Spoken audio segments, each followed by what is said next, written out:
കേരള രാഷ്ട്രീയത്തിൽ കഴിഞ്ഞ കുറച്ച് ദിവസങ്ങളായി ഏറ്റവും കൂടുതൽ ചർച്ച ചെയ്യപ്പെട്ട ഒരു വിഷയമായിരുന്നു തെലങ്കാന മുഖ്യമന്ത്രി രേവന്ത് റെഡ്ഡിയുടെ കേരള സന്ദർശനവും അദ്ദേഹം ഇവിടെ നടത്തിയ കുറച്ച് വെല്ലുവിളികളും.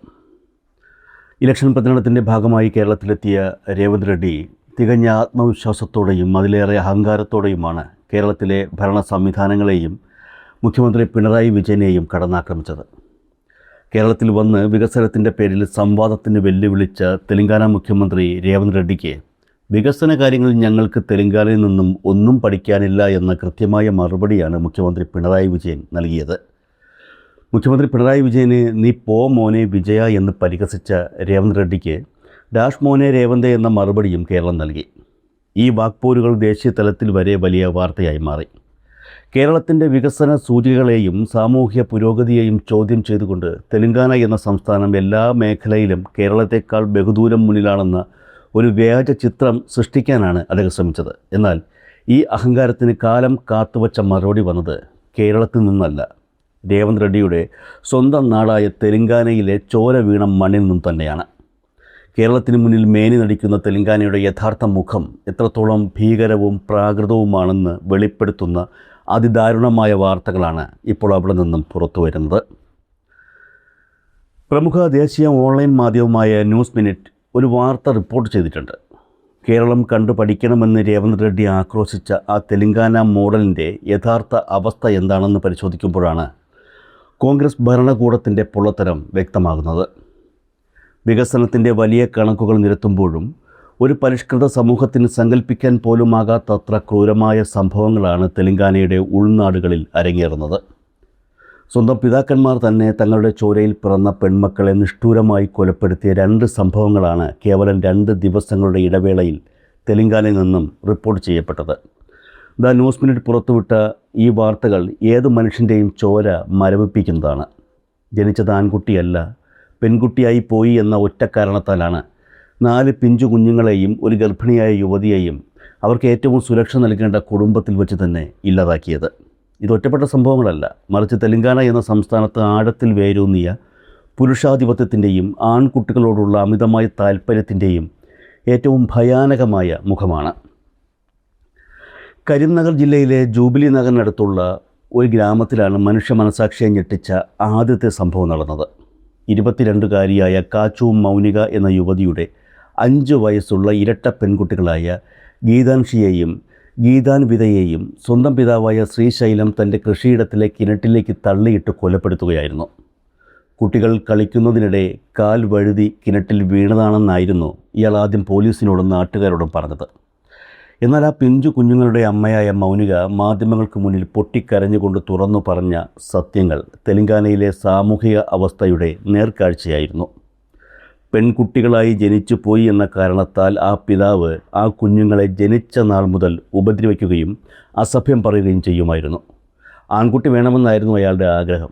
കാണാൻ ലഡുപോലെ ഇരിക്കുന്ന, പാട്ടുപാടുകയും നൃത്തം ചെയ്യുകയും ചെയ്യുന്ന തൻ്റെ കുഞ്ഞുങ്ങൾ അച്ഛൻ വീട്ടിൽ വരുമ്പോൾ ഭയന്ന് ഒളിച്ചിരിക്കുമായിരുന്നു എന്ന് ആ അമ്മ വിതുമ്പലോടെ പറയുന്നു. പെൺകുട്ടികൾ ഭാവിയിൽ വലിയൊരു സാമ്പത്തിക ഭാരമാകുമെന്നും തൻ്റെ സ്വത്തുക്കൾ അവർക്ക് നൽകേണ്ടി വരുമെന്നുമുള്ള ഭയമാണ് ഈ ക്രൂരതയ്ക്ക് പിന്നിൽ. കിണറ്റിൽ വീണ ഒരു കുഞ്ഞ് മുങ്ങിത്താഴുമ്പോൾ ജീവന് വേണ്ടി കേണുകൊണ്ട് വെള്ളത്തിൽ കിടന്നു പിടഞ്ഞ 2ാമത്തെ കുഞ്ഞിനെ ശ്രീശൈലം കിണറ്റിലിറങ്ങി ബലമായി വെള്ളത്തിൽ മുക്കിക്കൊല്ലുകയായിരുന്നു എന്ന് പോലീസ് കണ്ടെത്തിയിട്ടുണ്ട്. ഈ ക്രൂരതയ്ക്ക് അയാളുടെ മാതാപിതാക്കളും സഹോദരനും കൂട്ടുനിന്നു എന്നത് സമൂഹത്തിൻ്റെ ചിന്താഗതി എത്രത്തോളം ജീർണിച്ചതാണ് എന്ന് വ്യക്തമാക്കുന്നു. ഈ സംഭവത്തിൻ്റെ നടുക്കം മാറുന്നതിന് മുൻപ് തന്നെ തൊട്ടടുത്ത ഹനുമക്കൊണ്ട ജില്ലയിൽ സമാനമായ എന്നാൽ അതിലും പൈശാചികമായ മറ്റൊരു കൊലപാതകം കൂടി നടന്നു. മുഹമ്മദ് അസറുദ്ദീൻ എന്നയാൾ തൻ്റെ ഗർഭിണിയായ ഭാര്യ ഫർഹത്തിനെയും 9ഉം 5ഉം വയസ്സുള്ള ഹുമേറ, ആയിഷ എന്നീ 2 പെൺമക്കളെയും തനിക്ക് സ്വന്തമായുള്ള നീന്തൽ കുളത്തിലേക്ക് തള്ളിയിട്ട് കൊലപ്പെടുത്തി. 8 മാസം ഗർഭിണിയായിരുന്നു ഫർഹത്ത്. ജനിക്കാൻ പോകുന്നത് വീണ്ടും ഒരു പെൺകുട്ടിയാണെന്ന് വിശ്വസിച്ച് ഭർത്താവും വീട്ടുകാരും അവളെ അബോർഷൻ ചെയ്യാൻ നിർബന്ധിച്ചു. എന്നാൽ അതിനവൾ തയ്യാറായിരുന്നില്ല. ഇതിനു മുൻപും പെൺകുഞ്ഞാണെന്ന് രഹസ്യമായി കണ്ടെത്തിയതിനെ തുടർന്ന് 2 തവണ ഇവർ ഫർഹത്തിനെ നിർബന്ധിത ഗർഭചിത്രത്തിന് വിധേയമാക്കിയിരുന്നു. 5ാമതും ഗർഭിണിയായപ്പോൾ അത് പെൺകുഞ്ഞാണെന്ന് കരുതി വീണ്ടും അബോർഷൻ ചെയ്യാൻ ഭർത്താവ് ആവശ്യപ്പെട്ടെങ്കിലും അവൾ വഴങ്ങിയില്ല. ഈ വൈരാഗ്യത്തിലാണ് സ്വന്തം ഭാര്യയെയും 2 പിഞ്ചു പെൺമക്കളെയും അയാൾ നിർദ്ദയം കൊലപ്പെടുത്തിയത്. ഈ 2 കൊലപാതകങ്ങളും തെലങ്കാനയിലെ ഭരണകൂടത്തിനു നേരെ ഉയർത്തുന്ന ചോദ്യങ്ങൾ ചെറുതല്ല. പെൺകുട്ടികളെ ഗർഭപാത്രത്തിൽ വച്ച് തന്നെ ഇല്ലാതാക്കുന്ന പ്രവണത അവസാനിച്ചു എന്ന് സർക്കാരുകൾ അവകാശപ്പെടുമ്പോഴും യാഥാർത്ഥ്യം മറ്റൊന്നാണെന്ന് ഈ സംഭവങ്ങൾ അടിവരയിടുന്നു. ഇന്ത്യയിലെ ഏറ്റവും കുറഞ്ഞ ജനന ലിംഗാനുപാതമുള്ള ദക്ഷിണേന്ത്യൻ സംസ്ഥാനമാണ് തെലങ്കാന.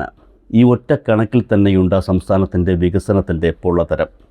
2021-23 കണക്കുകൾ പ്രകാരം തെലങ്കാനയിൽ 1000 ആൺകുട്ടികൾ ജനിക്കുമ്പോൾ വെറും 908 പെൺകുട്ടികൾ മാത്രമാണ് ജനിക്കുന്നത്. പ്രകൃതിദത്തമായ ലിംഗാനുപാതം അനുസരിച്ച് ഇത് 952 ആയിരിക്കണം.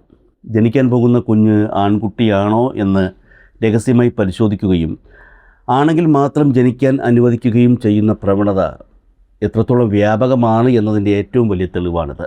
ഇന്ത്യയൊട്ടാകെ നിലവിലുള്ള PCPNDT നിയമപ്രകാരം ഗർഭസ്ഥ ശിശുവിൻ്റെ ലിംഗനിർണ്ണയം നടത്തുന്നത് കർശനമായി നിരോധിച്ചതും ശിക്ഷാർഹവുമായ കുറ്റമാണ്. എന്നാൽ തെലങ്കാനയിൽ ഈ നിയമം നോക്കുകുത്തിയാണ്. ഭരണകൂടത്തിൻ്റെ ഒത്താശയോടെയോ അല്ലെങ്കിൽ അവരുടെ കഴിവ് കേടുകൊണ്ടോ അനധികൃതമായി ലിംഗനിർണ്ണയം നടത്തുന്ന 100 കണക്കിന് ക്ലിനിക്കുകളും ഡയഗ്നോസ്റ്റിക് സെൻ്ററുകളും അവിടെ നിർബാധം പ്രവർത്തിക്കുന്നുണ്ട്. രേവന്ത് റെഡ്ഡി വന്ന് പിണറായി വിജയനോട് നോക്കി പഠിക്കാൻ പറഞ്ഞ തെലങ്കാനയുടെ കാര്യമാണ് ഈ പറയുന്നത്. സാമൂഹ്യ പ്രവർത്തകരും ആക്ടിവിസ്റ്റുകളും നൽകുന്ന വിവരങ്ങൾ തെലങ്കാനയിലെ ആരോഗ്യവകുപ്പിൻ്റെയും സർക്കാരിൻ്റെയും സമ്പൂർണ്ണ പരാജയമാണ് തുറന്നുകാട്ടുന്നത്. ഗ്രാമീണ മേഖലകളിൽ യാതൊരുവിധ മെഡിക്കൽ ബിരുദങ്ങളുമില്ലാത്ത RMP അഥവാ റൂറൽ മെഡിക്കൽ പ്രാക്ടീഷണേഴ്സ്മാരാണ് ഈ നിയമവിരുദ്ധ പ്രവർത്തനങ്ങളുടെ പ്രധാന ഇടനിലക്കാർ. ഗർഭിണികളെ ഇത്തരം അനധികൃത ക്ലിനിക്കുകളിൽ എത്തിക്കുന്നതും കോഡ് ഭാഷകളിലൂടെ വിവരങ്ങൾ കൈമാറുന്നതും ഇവരാണ്. പ്ലസ്, മൈനസ് അല്ലെങ്കിൽ വിവിധ നിറങ്ങൾ എന്നിവയൊക്കെയാണ് ലിംഗം നിർണ്ണയിച്ച ശേഷം അത് മാതാപിതാക്കളെ അറിയിക്കാൻ ഉപയോഗിക്കുന്ന രഹസ്യ കോഡുകൾ. ഈ ക്ലിനിക്കുകളിൽ യാതൊരുവിധ രേഖകളും സൂക്ഷിക്കാറില്ല. ആരോഗ്യവകുപ്പ് ഉദ്യോഗസ്ഥർ പരിശോധനയ്ക്ക് എത്തുമ്പോഴേക്കും ഈ ക്ലിനിക്കുകൾ അടച്ചിടുകയോ അല്ലെങ്കിൽ തെളിവുകൾ നശിപ്പിക്കപ്പെടുകയോ ചെയ്തിട്ടുണ്ടാകും. നാഷണൽ ക്രൈം റെക്കോർഡ്സ് ബ്യൂറോയുടെ കണക്കുകൾ പ്രകാരം 2021 മുതൽ 2023 വരെയുള്ള കാലയളവിൽ തെലങ്കാനയിൽ ഒരു PCPNDT കേസ് പോലും രജിസ്റ്റർ ചെയ്തിട്ടില്ല എന്നതാണ് ഏറ്റവും വലിയ തമാശ. ലക്ഷക്കണക്കിന് പെൺഭ്രൂണങ്ങൾ നശിപ്പിക്കപ്പെടുമ്പോഴും എല്ലാം ഭദ്രമാണെന്ന് വരുത്തി തീർക്കാൻ സർക്കാർ സംവിധാനങ്ങൾ തന്നെ കള്ളക്കണക്കുകൾ ഉണ്ടാക്കുന്നു. ഇതിനേക്കാൾ ഭയാനകമാണ് IVF ചികിത്സയുമായി ബന്ധപ്പെട്ട് തെലങ്കാനയിൽ നടക്കുന്ന കാര്യങ്ങൾ. IVF വഴി ജനിക്കുന്ന കുഞ്ഞുങ്ങളിൽ ഭൂരിഭാഗവും ആൺകുട്ടികളാണെന്ന് സംസ്ഥാന സർക്കാർ നിയോഗിച്ച കമ്മിറ്റി തന്നെ കണ്ടെത്തിയിട്ടുണ്ട്. ഭ്രൂണം ഗർഭപാത്രത്തിൽ നിക്ഷേപിക്കുന്നതിന് മുൻപ് തന്നെ ലിംഗനിർണ്ണയം നടത്തി ആൺകുട്ടികളെ മാത്രം തിരഞ്ഞെടുക്കുന്ന ആധുനിക സാങ്കേതിക വിദ്യയുടെ ദുരുപയോഗമാണ് ഇവിടെ നടക്കുന്നത്. ഇതിനെതിരെ കർശനമായ നിയമ നടപടികൾ സ്വീകരിക്കേണ്ട സർക്കാർ എല്ലാം കണ്ടില്ലെന്ന് നടിക്കുകയാണ്. പെൺകുഞ്ഞുങ്ങൾ ജനിക്കുന്നത് ഒരു ബാധ്യതയായി കാണുന്ന സമൂഹത്തിൽ സ്ത്രീധനം പോലെയുള്ള ദുരാചാരങ്ങൾ ഇപ്പോഴും ശക്തമായി നിലനിൽക്കുന്നു. പെൺകുട്ടികളുടെ വിവാഹത്തിനായി സർക്കാർ നൽകുന്ന കല്യാണലക്ഷ്മി പോലെയുള്ള ധനസഹായ പദ്ധതികൾ പോലും ഒടുവിൽ വരൻ്റെ വീട്ടുകാർക്കുള്ള സ്ത്രീധനമായി മാറുന്ന കാഴ്ചയാണ് തെലങ്കാനയിലുള്ളത്. സാമ്പത്തികമായി പിന്നോക്കം നിൽക്കുന്ന കുടുംബങ്ങളിൽ പെൺകുഞ്ഞുങ്ങൾ ജനിച്ചാൽ അവരെ രഹസ്യമായി ദത്തു നൽകുകയോ അല്ലെങ്കിൽ ഉപേക്ഷിക്കുകയോ ചെയ്യുന്ന പ്രവണതയും അവിടെ വ്യാപകമാണ്. ഇതാണ് രേവന്ത് റെഡ്ഡി അഭിമാനത്തോടെ പറയുന്ന തെലങ്കാനയുടെ അവസ്ഥ. വികസനം എന്നാൽ കേവലം ഹൈദരാബാദ് നഗരത്തിലെ IT പാർക്കുകളും ഫ്ലൈ ഓവറുകളും മാത്രമല്ല. ഒരു സമൂഹത്തിൻ്റെ യഥാർത്ഥ വികസനം അളക്കേണ്ടത് ആ നാട്ടിലെ സ്ത്രീകൾക്കും കുട്ടികൾക്കും ലഭിക്കുന്ന പരിഗണനയും സുരക്ഷയും അടിസ്ഥാനമാക്കിയാണ്. സ്വന്തം ജീവനിൽ പാതിയായ പെൺകുഞ്ഞുങ്ങളെ പുഴയിലോ കിണറ്റിലോ എറിഞ്ഞു കൊല്ലുന്ന അച്ഛന്മാർ ജീവിക്കുന്ന ഒരു നാട്ടിൽ എന്ത് വികസനമാണുള്ളത്? ജനിക്കാൻ പോകുന്ന കുഞ്ഞിന് ജീവിക്കാനുള്ള അവകാശം പോലും ഇല്ലാത്ത ഒരു സംസ്ഥാനത്തിൻ്റെ പ്രതിനിധിയാണ് രാജ്യത്ത് മാനുഷിക വികസന സൂചികകളിലും സ്ത്രീ ശാക്തീകരണത്തിലും സുരക്ഷയിലും 1ാം സ്ഥാനത്ത് നിൽക്കുന്ന കേരളത്തെ വെല്ലുവിളിക്കാൻ വന്നത് എന്നത് തികഞ്ഞ അസംബന്ധവും പരിഹാസ്യവുമാണ്. കേരളത്തിലൊരു പെൺകുഞ്ഞ് ജനിച്ചാൽ അവൾക്ക് ഏറ്റവും മികച്ച വിദ്യാഭ്യാസം നൽകാനും അവളുടേതായ വ്യക്തിത്വം വളർത്തിയെടുക്കാനും പാതിരാത്രിയിൽ പോലും നിർഭയമായി നടക്കാനുമുള്ള സ്വാതന്ത്ര്യവും സുരക്ഷയുമുണ്ട്. തെലങ്കാനയിലേതുപോലെ പെൺകുഞ്ഞുങ്ങളെ ബാധ്യതയായി കാണുന്ന ഒരു സംസ്കാരം കേരളത്തിലില്ല. മാത്രമല്ല, തെലങ്കാനയിൽ കഴിഞ്ഞ നിയമസഭാ തെരഞ്ഞെടുപ്പിൽ രാഹുൽ ഗാന്ധിയും കോൺഗ്രസും ജനങ്ങൾക്ക് നൽകിയ വാഗ്ദാനങ്ങളുടെയും ഗ്യാരണ്ടികളുടെയും അവസ്ഥയും പരിതാപകരമാണ്. 5 ഇന്ദിരാ ഗ്യാരണ്ടികൾ മുൻനിർത്തിയാണ് അവർ അവിടെ അധികാരത്തിൽ വന്നത്. എന്നാൽ ആ ഗ്യാരണ്ടികളിൽ പറയുന്ന പല കാര്യങ്ങളും അവിടെ ഇപ്പോഴും നടപ്പിലായിട്ടില്ല എന്ന റിപ്പോർട്ടുകളാണ് പുറത്തു വരുന്നത്. സ്ത്രീകൾക്ക് സാമ്പത്തിക സഹായം, കർഷകർക്ക് താങ്ങുവില, യുവാക്കൾക്ക് തൊഴിൽ തുടങ്ങിയ വലിയ വാഗ്ദാനങ്ങളെല്ലാം അധികാരത്തിലേറിയപ്പോൾ കോൺഗ്രസ് മറന്നു. സംഘടനാപരമായ ഉത്തരവാദിത്തങ്ങൾ നിറവേറ്റുന്നതിൽ പരാജയപ്പെടുന്ന സംസ്ഥാന ജനവിഭാഗങ്ങളുടെ ജീവന് പോലും സംരക്ഷണം നൽകാൻ കഴിയാത്ത ഒരു ഭരണകൂടത്തിൻ്റെ തലവനാണ് കേരളത്തിൽ വന്ന് ഷോ കാണിച്ചു മടങ്ങിയത്. രേവന്ത് റെഡ്ഡി മനസ്സിലാക്കേണ്ട ഒരു കാര്യമുണ്ട്.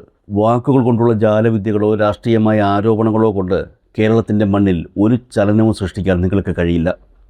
കേരളത്തിലെ ജനങ്ങൾക്ക് കൃത്യമായ രാഷ്ട്രീയ ബോധ്യമുണ്ട്. വിദ്യാഭ്യാസം, ആരോഗ്യം, സാമൂഹ്യ സുരക്ഷ തുടങ്ങിയ മേഖലകളിൽ കേരളം കൈവരിച്ച നേട്ടങ്ങൾ ലോകം മുഴുവൻ അംഗീകരിച്ചിട്ടുള്ള കേരള മോഡലാണ്. അതിനെ വെല്ലുവിളിക്കാൻ വരുന്നതിന് മുൻപ് സ്വന്തം നാട്ടിലെ ഭരണ സംവിധാനങ്ങളെ ഒന്ന് നന്നാക്കാൻ ശ്രമിക്കുക. ജനിക്കാൻ പോകുന്ന പെൺകുഞ്ഞുങ്ങൾക്ക് വെളിച്ചം കാണാനുള്ള അവകാശം ആദ്യം ഉറപ്പുവരുത്തുക. സ്ത്രീകളെയും പെൺകുട്ടികളെയും വെറും ബാധ്യതയായി കാണുന്ന പ്രാകൃത ചിന്താഗതികളിൽ നിന്നും നിങ്ങളുടെ ജനതയെ കൈപിടിച്ചുയർത്താൻ ശ്രമിക്കുക.